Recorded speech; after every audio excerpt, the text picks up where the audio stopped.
So what connects a farmer in Yemen, an al-Shabaab fighter, and thousands of East Africans in coffee shops all over Europe and America? Well, it's this plant here, Khat. Chewed, smoked, and sprinkled for pleasure, for many, Khat is considered part of their culture, like drinking a cup of coffee.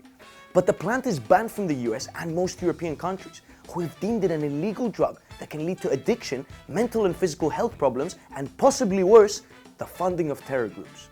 So welcome back to the show, guys. Today we're going to talk about Khat.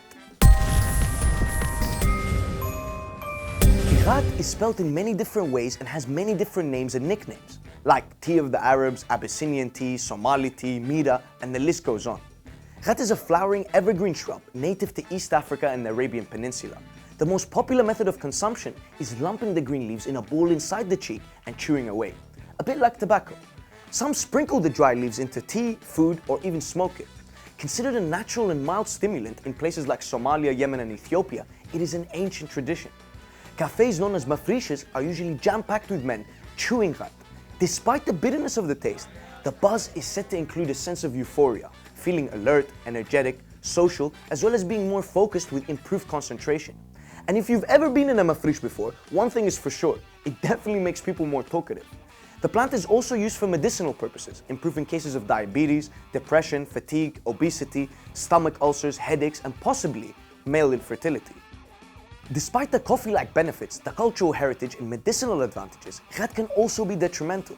The plant contains two alkaloids, cathinone and cathine, which stimulate the mind and body, giving Khat amphetamine-like qualities with harmful long-term effects, such as psychosis, insomnia, anorexia, hallucinations, gastric disorders, liver disease, and heart failure.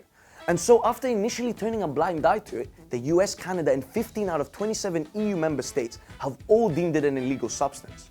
But health effects aren't the only reason, it's also the people selling it. In other words, the money trail. If you take a look at these photos of Houthi rebels in Yemen, you can clearly spot the Khat being chewed by some.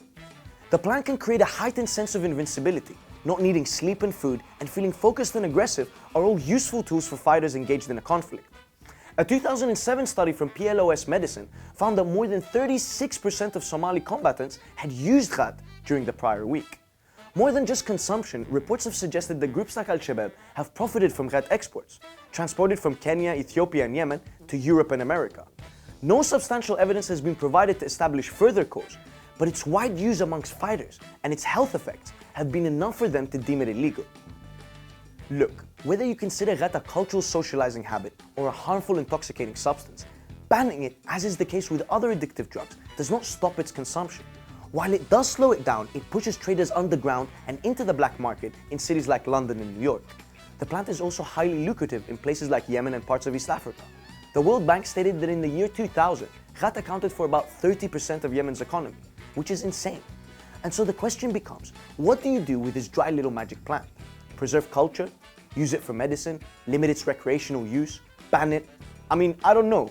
You tell us what you think below.